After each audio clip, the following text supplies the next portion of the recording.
तो आज का टॉपिक है हमारा प्रेजेंट परफेक्ट कंटीन्यूअस टेंस।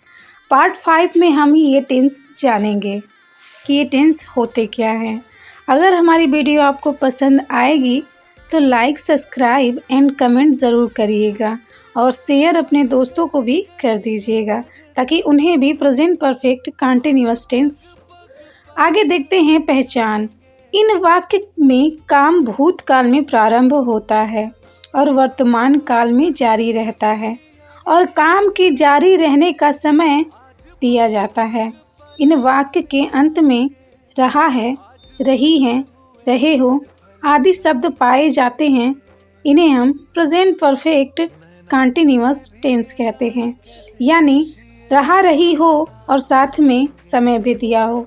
देखते हैं अफर्मेटिव सेंटेंस यानी सकारात्मक वाक्य। इसके भी कुछ रूल्स हैं। Rule number 1, he, she, it और एक वचन नाउन सब्जेक्ट के साथ हैज़ बीन लगाकर वर्ब की फर्स्ट फॉर्म में ing लगा देते हैं।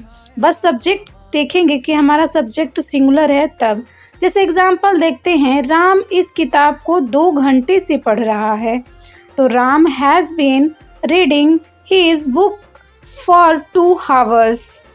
राम हमारा सिंगुलर पर्सन है, इसके साथ हैज़ बीन होगा। दूसरा है, लड़की सुबह से सो रही है। The girls has been sleeping since morning. इसके बाद रूल नंबर 2 देखते हैं, यू, वी, दे, आई और बहुवचन नाउन सब्जेक्ट के साथ हैव बीन लगाकर वर्ब की फर्स्ट फॉर्म में ing लगा देते हैं अगर सब्जेक्ट हमारा प्लूरल होगा तो। पहला एग्जाम्पल देखते हैं, हम इस विभाग में 2 महीने से काम कर रहे हैं।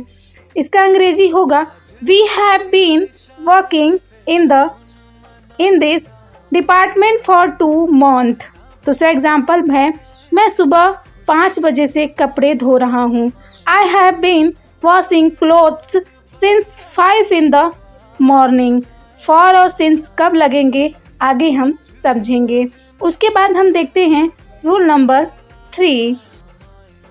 समय दिखाने के लिए फॉर या सिंस लगाते हैं। अगर निश्चित समय है तो उसे हम सिंस से दर्शाते हैं, जैसे 2 days या फिर कोई ईयर हो, मॉर्निंग या फिर टाइम हो, जैसे 4 o'clock आदि।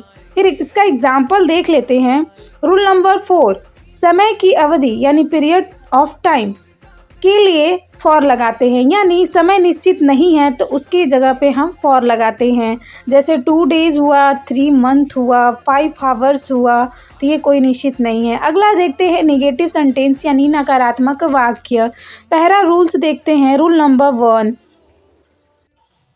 इसमें हैज़ या हैव के बाद नॉट लगाते हैं। जैसे एग्जाम्पल देखते हैं, वह 2 दिन से नहीं पढ़ रही है। तो लड़की है तो she has not been reading for 2 days। 2 घंटे से तो ये हमारा अनिश्चित समय है। दूसरा आपके लिए है, कमेंट बॉक्स में अंग्रेजी ज़रूर बताइएगा। फिर देखते हैं इंट्रोगेटिव सेंटेंस यानी प्रश्नवाचक वाक्य। इसके भी कुछ रूल्स हैं, तो आइए देखते हैं। रूल नंबर 1, अगर वाक्य के आरंभ में क्या हो तो हैज़ या हैव कर्ता से पहले लगाते हैं।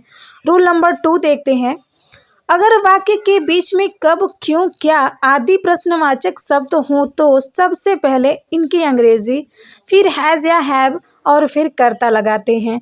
बस कर्ता के अनुसार ही हम हैज़ हैव का प्रयोग करेंगे। अगर सिंगुलर पर्सन यानी थर्ड पर्सन तो हैज़।